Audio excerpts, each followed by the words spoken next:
என் பேர் சந்தோஷ். ஆக்சுவலாக நான் டெஸ்டிமோனிக்கு மேலே ஏறக்கூடாது அப்படின்னு தான் நினச்சிட்டு தான் கேம்புக்கே வந்தேன்.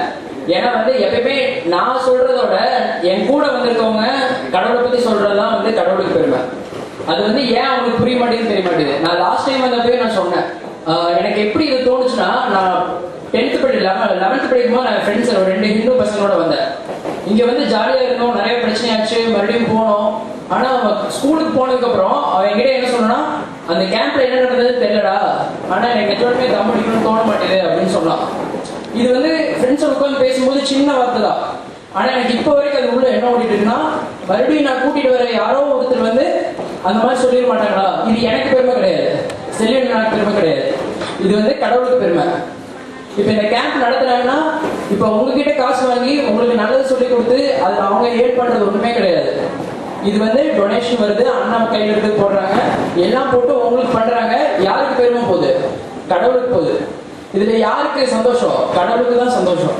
ஸோ இப்ப எங்க அப்பா எனக்கு இந்த ஷர்ட் எடுத்து கொடுத்தாருன்னா, நல்லா இருக்குப்பா அப்படின்னு நான் வச்சேன்னா அது எங்க அப்பாவுக்கு சந்தோஷம் கிடையாது. ஆனா அது அவரோட கடமை. பையனுக்கு ஷர்ட் வாங்கி கொடுக்கணும்னு கடமை, அதோட முடிஞ்சது. ஆனா நான் எடுத்து போட்டுட்டு, அப்பா எப்படி இருக்கு, நல்லா இருக்கா அப்படின்னு நான் சூப்பரா இருக்குப்பா அப்படின்னு நான் சொன்னேன்னா, கண்டிப்பா எங்க அப்பா சந்தோஷப்படுவாரா மாட்டாரா? சந்தோஷப்படுவாரா மாட்டாரா?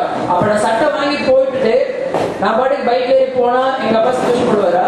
இல்ல நான் போட்டு எங்க அப்பா முன்னாடி நின்று, அப்பா நல்லா இருக்காப்பா, எனக்கு ஃபிட்டா இருக்கா அப்படின்னு கேட்டா சந்தோஷமா?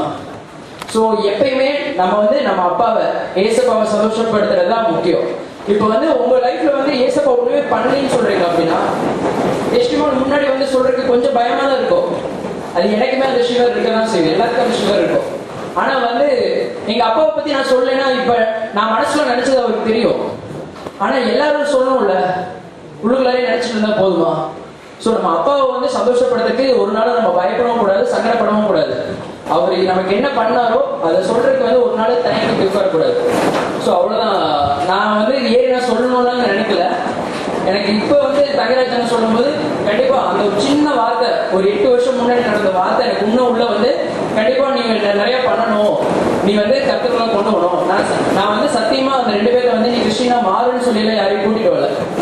நீ கிறிஸ்டின் மாதிரி கொஞ்சமா வாழ்ந்து பாரு. ஏன்னா இப்ப நான் வேலைக்கு போயிட்டு இருக்கேன். இந்த வயசுல நான் யாரையா கேம்ப் வாங்க கிறிஸ்டினா மாறுங்கன்னா யாருக்கும் அதுக்கான மைண்ட் செட் இருக்காது, ஒன்றும் இருக்காது. ஆனா நீங்க ஸ்கூல் படிக்கிறீங்க, காலேஜ் படிக்கிறீங்க, இப்ப அவங்க வந்தாங்கன்னா 5ல் வளைஞ்சதுன்னா 50 வளையும்.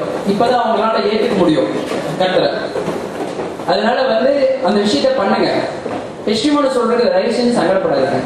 நம்ம யாரும் இங்க மேல நின்று பொய் சொல்ல போறது இல்லை. இது நம்மளோட பெருமை கிடையாது, யாரோட பெருமை கிடையாது. ஏசப்பாவை மகிமைப்படுத்துறோம், அவ்வளவுதான். தேங்க்யூ சந்தோஷ்.